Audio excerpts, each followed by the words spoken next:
हाँ तो बच्चों पीछे हम क्वेश्चन देख चुके थे 20 तक में क्या कहा था 20 में the EMF the cell can be measured by किसके द्वारा तब ईएमएफ को मेजर करते हैं वोल्ट मीटर एमीटर वैल्यूमीटर और पोटेंशियोमीटर। तो ईएमएफ को हम लोग पोटेंशियोमीटर से यानी 20 का कौन देखे थे तो 20 का टी देखे थे। अब देख रहे हैं 21 क्या करता है the dimension of the charge the dimension of क्या देखना है the dimension of the charge and EMF given by EMF charge गुणे ईएमएफ सब आदमी जानते हैं डब्ल्यू बराबर क्या होता है क्यू बी डब्ल्यू का क्यू दी तो चार्ज को क्यू से ईएमएफ को ई एक साल से डब्ल्यू बराबर क्यू इनटू सब लिख सकते हैं ईएमएफ को यानी डब्ल्यू का जूल होता है तो इसका भी क्या होना चाहिए तो जूल का क्या होता है डब्ल्यू से वर्क मतलब कार्य का जूल होता है जूल का क्या होता है एम एल स्क्वायर की पावर -2। इस ऑप्शन नंबर को ले सकते हैं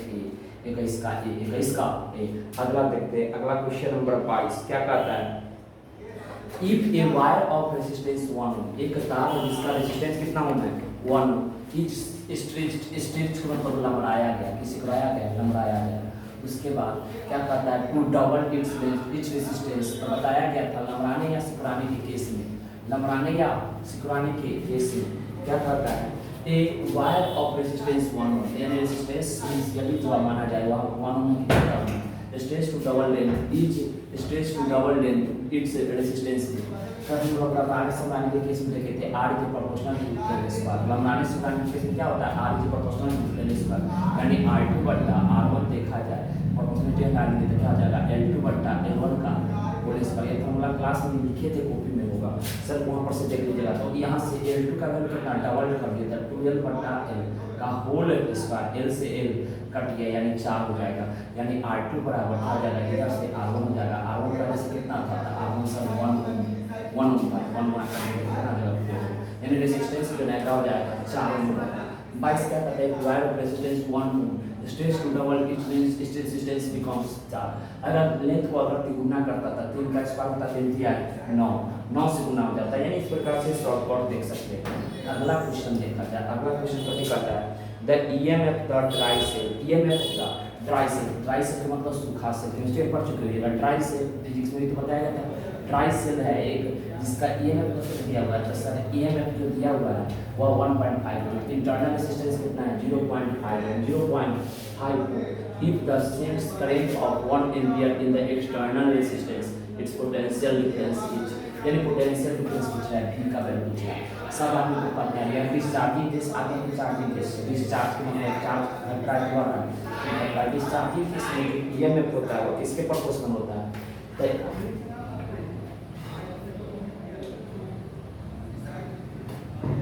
डिस्चार्जिंग केस है कि चार्जिंग केस है डिस्चार्जिंग केस में देखा जाए तो ईएमएफ को ड्राई सेल कीजिए इतना ईएमएफ का वैल्यू दिया हुआ है किसका वैल्यू दिया हुआ है ईएमएफ बोले नहीं मिलता है जी लगता है कि इंक खराब है चाहे कुछ खराब है सब आदमी को पता है कि ईएमएफ बराबर क्या होता है तो ईएमएफ बराबर v प्लस हमको निकालना है क्या v तो v बराबर क्या हो जाएगा epsilon minus I R epsilon का वैल्यू देखें तो 1.5 माइनस आई का वैल्यू का एम्पियर है इंटरनल रेजिस्टेंस का देख है 0.5 इतने से कितना जाएगा 1.5 माइनस 0.5 बराबर कितना होगा तो 1.0 कौन सा ऑप्शन आ जाएगा B number potential difference discharging case में होता है चार्जिंग केस में होता है क्या होता है चार्जिंग केस में v बराबर एप्सिलॉन प्लस आई आर हो जाता है v plus I R next question देखा जाए नेक्स्ट क्वेश्चन कौन दिखाता है next question 24 number if the the value of current I in the figure यानी करंट I का वैल्यू है सब एक ग्रुपिंग है ग्रुपिंग सोल्व करके उसके बाद रेजिस्टेंस देख सकते हैं हम लोग यानी ग्रुपिंग ऑफ लोगों को देखना है द ग्रुपिंग ऑफ रेजिस्टेंस और उसके बाद करंट निकालना है ना सवाल को गौर से सुनेगा क्या करना है इन कितना current I the value of current I in the figure is यानी I का वैल्यू ये में 2 वोल्ट है उसके बाद यह रेजिस्टेंस 30 ओम है 30 ओम है 30 ओम है तो सबसे पहले 30 का 30 को देखो ये अगर खींचा जाए ऐसे तो क्या हो जाएगा 30 30 में आ जाएगा तो 30 और 30 जोड़ेंगे तो कितना होगा 60 यानी सर्किट इस प्रकार से बना सकते हैं सर ऐसे करके सर्किट है, यहाँ पर हम लिख सकते हैं, यहाँ पर रेजिस्टेंस ले लेंगे और उसके बाद क्या हो जाएगा, 30 जोड़े तक कितने हो गया 60, यानी यहाँ का रेजिस्टेंस आ गया 60 और यहाँ का कितने ओम आ गया 30 ओम। अब 30 ओम 60 ओम पैरेलल में आ गया था, आर इक्विवेलेंट बराबर क्या है जाना, तो आर इक्विवेलेंट बराबर जोड़ा जाएगा और क्या होता है, तो आर इक्वल टू सबसे पहले देखा जाए तो आर इक्वल टू क्या हो जाएगा पैरेलल में R1 R2 करके R1 प्लस R2, R1 अगर करते हैं 30 R2 60 हुआ 30 को करते 90, 30 से काटेंगे क्या मतलब 3 मतलब 3 से काटेंगे क्या मतलब 20 मतलब फिर इस आर इक्विवेलेंट का वैल्यू आ गया और कितने का आ गया 20 ओम, कितना आ गया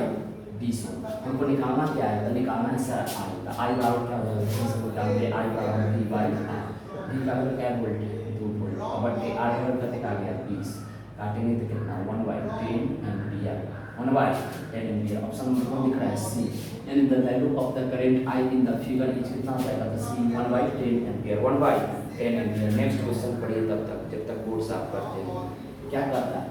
इफ का मतलब यदि, इफ का मतलब यदि E be the electric field and T be the relaxation time, यानी इलेक्ट्रिक फील्ड को E से डिनोट किया, रिलेक्सेशन टाइम को कौन चीज से T से,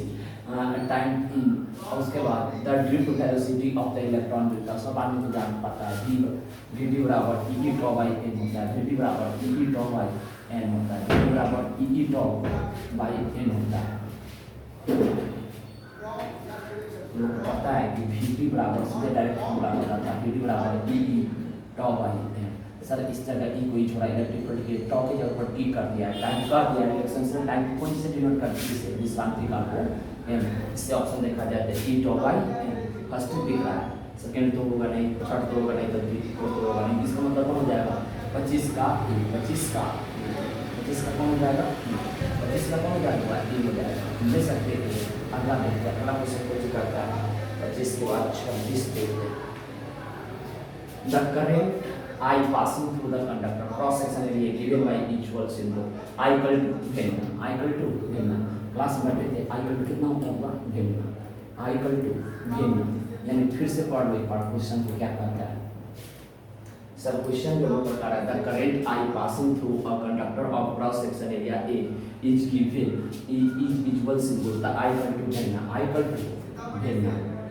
VDENA, नाम याद होगा, आई से करंट होता था, VD से ड्रिफ्ट वेलोसिटी, E से इलेक्ट्रॉन, N से नंबर ऑफ फ्री इलेक्ट्रॉन और A से कौन होता है एक cross section area. I equal to delta board में दिख रहा है तो ऑप्शन नंबर ए में दिख रहा है, ऑप्शन नंबर ए दिख रहा है, यानी 26 का कौन हो जाएगा ए, 26 का ए। अगला क्वेश्चन पढ़ते हैं, क्या कहता है अगला क्वेश्चन, इफ यदि the electric field E and drift velocity VD then the mobility क्या द इलेक्ट्रिक फील्ड नीचे में ड्रिफ्ट वेलोसिटी ऊपर में, यानी फार्मूला था ड्रिफ्ट वेलोसिटी और मोबिलिटी और इसके बीच म्यू से मोबिलिटी को कौन से डिनोट करते थे म्यू से, और म्यू बड़ा पता है drift velocity per unit electric field, drift velocity per unit electric field, यानी कौन सा ऑप्शन हो जाएगा बी सी डी ई। तो देखिए ऑप्शन बी में देख रहा है V D by E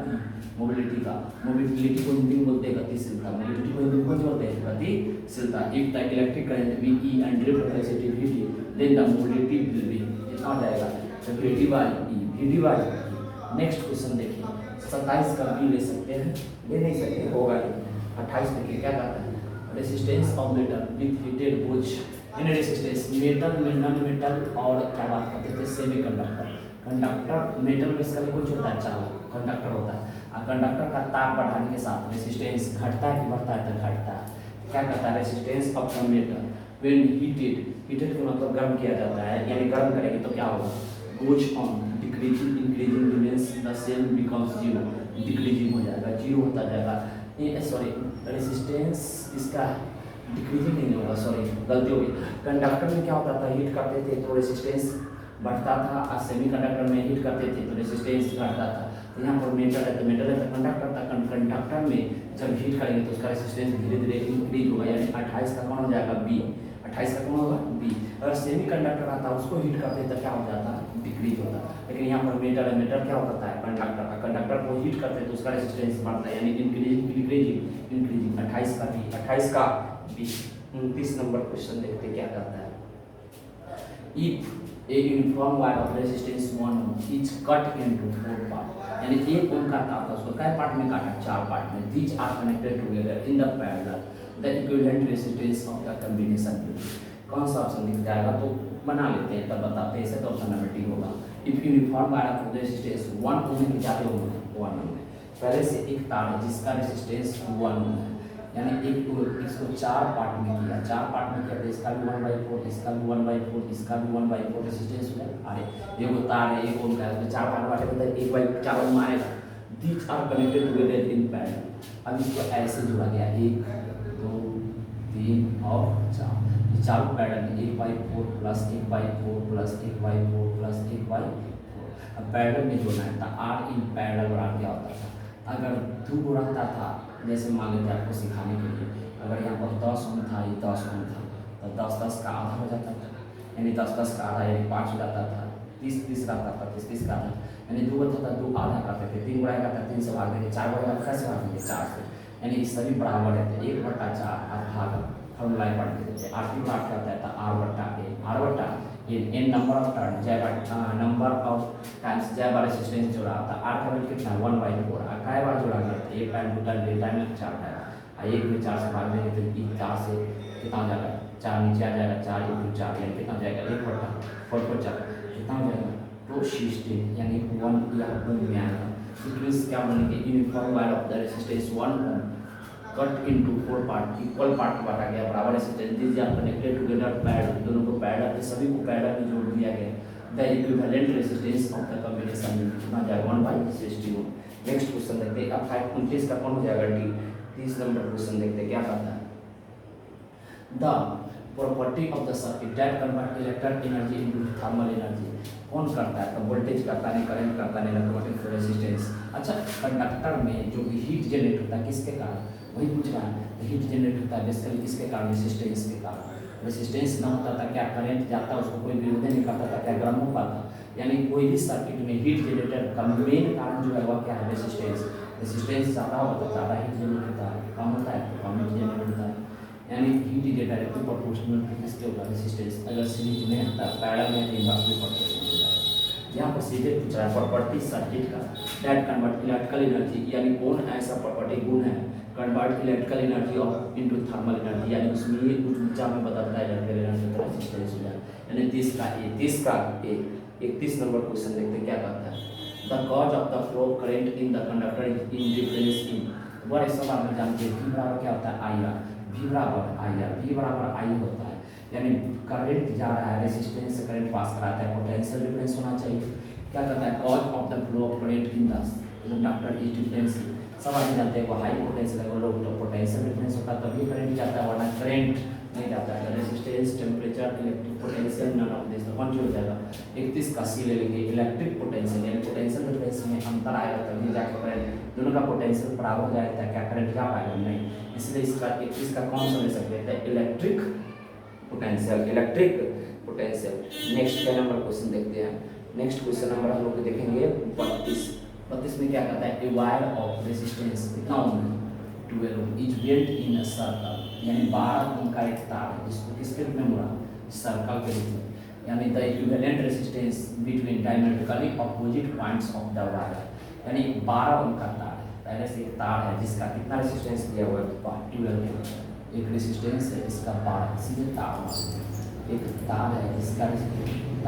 resistance 12 है। क्या करता है ये wire of resistance 12 is belt into circle, इसको सर्कल बनाया।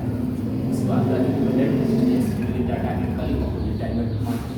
डायमीटर का अपोजिट पॉइंट। अब इसके बीच रेजिस्टेंस पूछ रहा है opposite points of the wire. सबसे पहले 12 ओम था, 12 ओम में से आधा पार्ट ऊपर आधा पार्ट ऊपर था, 12 का आधा पार्ट कितना हो जाएगा 6 ओम ऊपर हो जाएगा और 6 ओम नीचे। इसको आप क्या करता है डायमेट्रिकल अपोजिट। अब ये दोनों पैरेलल में किसी पैरेलल में आप देखो ना 6 ओम ऊपर है 6 ओम नीचे है तो 6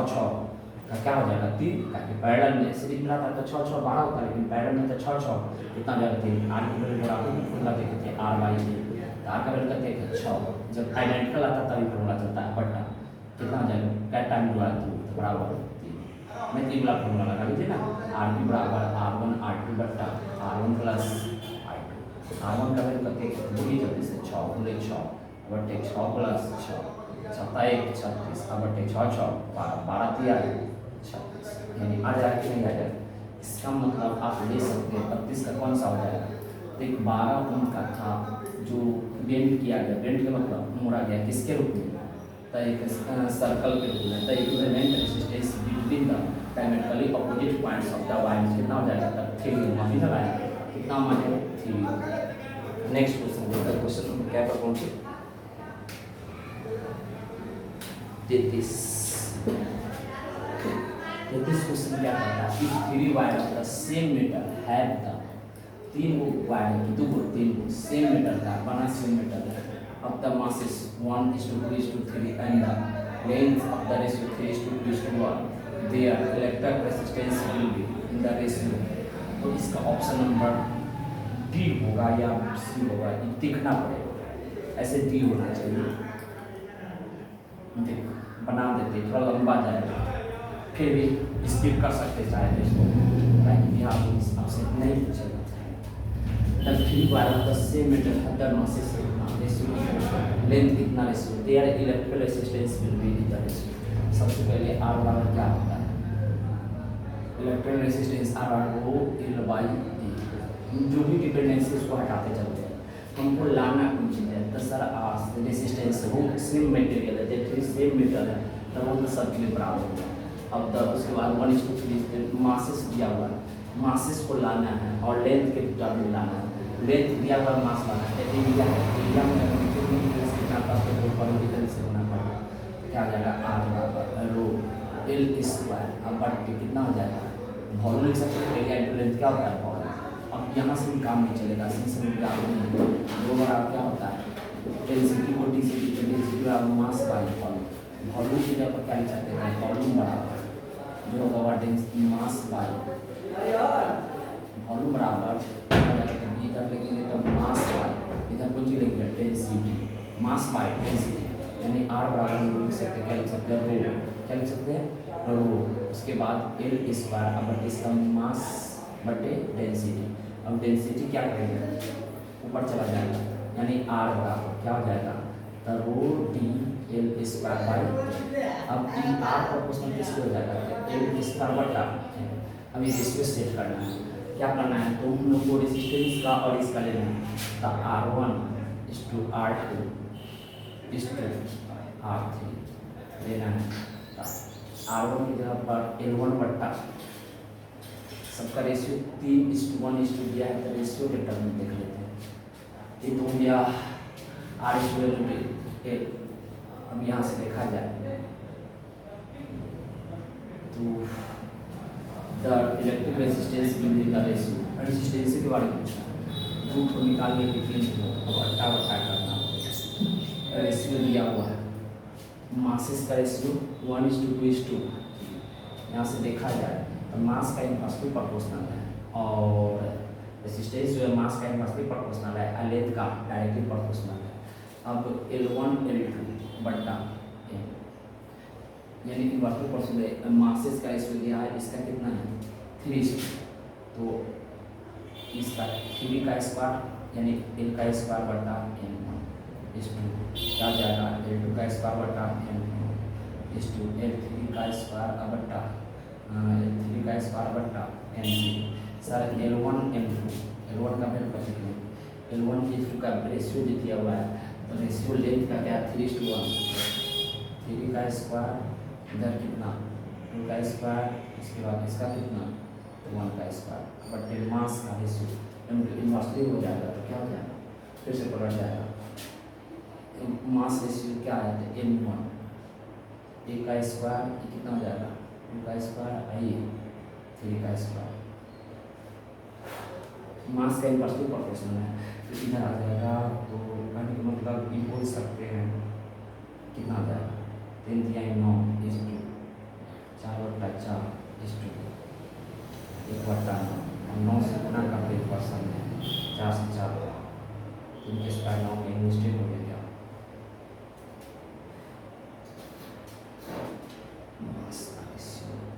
इसका ऑप्शन नंबर गुना किया तो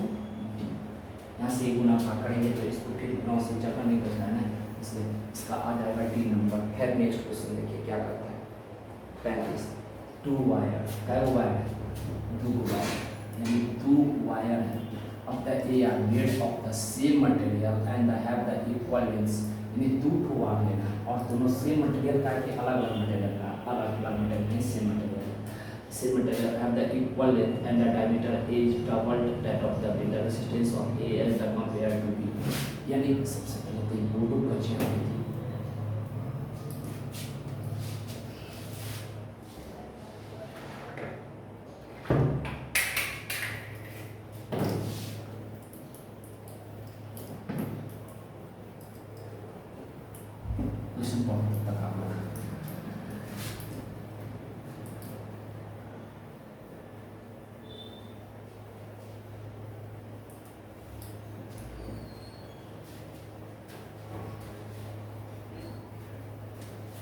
टाइम हो गया क्या?